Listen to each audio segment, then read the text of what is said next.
how to choose the best story to tell that will have the greatest impact. Here are 3 things that I learned from professional storytellers. Number 1, I was at an event last week in Atlanta where there were all these professional storytellers, and I was speaking with a gentleman who does this for a living. He hosts a storytelling event.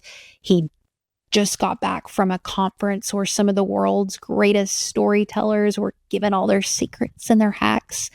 And I asked him, I said, well, what is the one principle that you learned about storytelling that you think is the most important? He said, the best stories are the ones that are asking to be told. Not the ones we think we should be telling, not the ones that we pick, but the ones that we listen to that are tapping you on the shoulder and that you yield to and make space for. Now that sounds woo-woo AF, but as marketers and communicators, we're always being told to tell better stories. But where did those better stories come from? So the first lesson I learned is there's the ones that you think you should be telling and the ones you should be telling. Those aren't always going to be the popular, funny, or flattering stories. They're the honest ones. And sometimes we have to get quiet and still and ask, what is being asked of me right now? Which is hard. Singer-songwriter Youngblood at a concert was recently asked by a young fan what his advice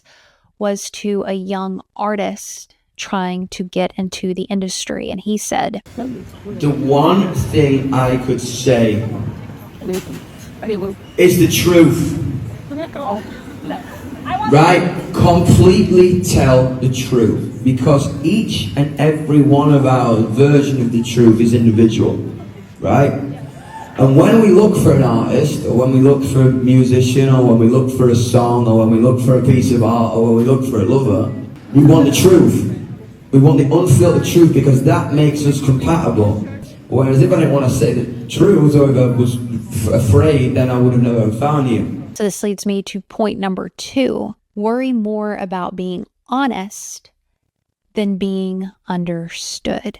Or here's a better way of putting it. Worry about being honest more than being accepted. The raw, honest truth of our story is what some people are going to deeply resonate with versus a surface story that may hit a lot of people, but does not build deep connection. This leads me to my last lesson. I learned this one from Neal Foard. He is the founder of Storyfire and a story strategist, and he told me that what you choose to talk about, the stories that you choose to tell, communicate everything I need to know about you. What are your priorities? Who are you? Why have you decided to tell me this story? What is your motive? What is your attitude about life? All of these things get communicated in your choice of topic. The stories you choose to tell everything about who you are.